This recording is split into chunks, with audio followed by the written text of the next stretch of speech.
Good day, sir. This is Cadet Fertes Alinway Aaron L. together with Cadet Alcantara Allen of 1-YA-7, and you'll explain the hand tools and other power tools. The first one is electric paint sprayer gun. This is an electric machine that uses for heavy duties on board to make painting the ship easier.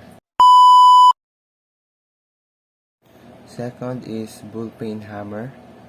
This is a very common useful tool in repairing works anywhere in the ship, such as striking the chisels and punches. The third one is a scraper. Scraper are used to remove the dirt, gravel, rust, or any other materials from the surface. The fourth one is rubber mallet.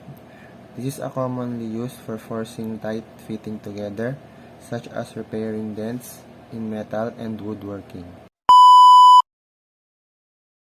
Grinder tool is used on board for cutting, finishing, and polishing the metal. Drill tool is used to originate or enlarge the circular holes in solid materials such as woods, plastics, and metals. Wooden mallet are usually used to forcing fitting the wooden pieces together or to pound the dowels and chisels, and it also reduces the force to pound the edge of the chisels and giving a better control. Wire brush is used to remove the excess paint and cleaning the rust.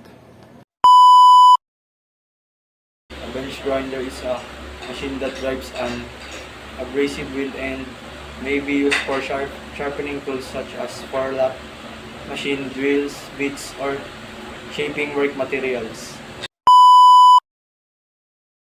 Bolt cutter is used to cutting small diameter rods or bolts with a straight blade and cable or wire. Bolt cutter is used for cutting steel wire ropes with curved blades. Chipping hammers is used for removal of slag after the welding. Seaman's knife used to cut ropes. Also, it can be a secure knife. Scissors are used to cut thin materials with slight force.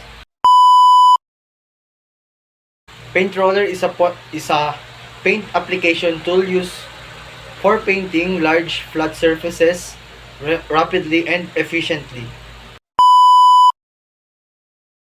Sledgehammer is a tool with a large, flat, often metal head attached to a long handle. That's all, and thank you.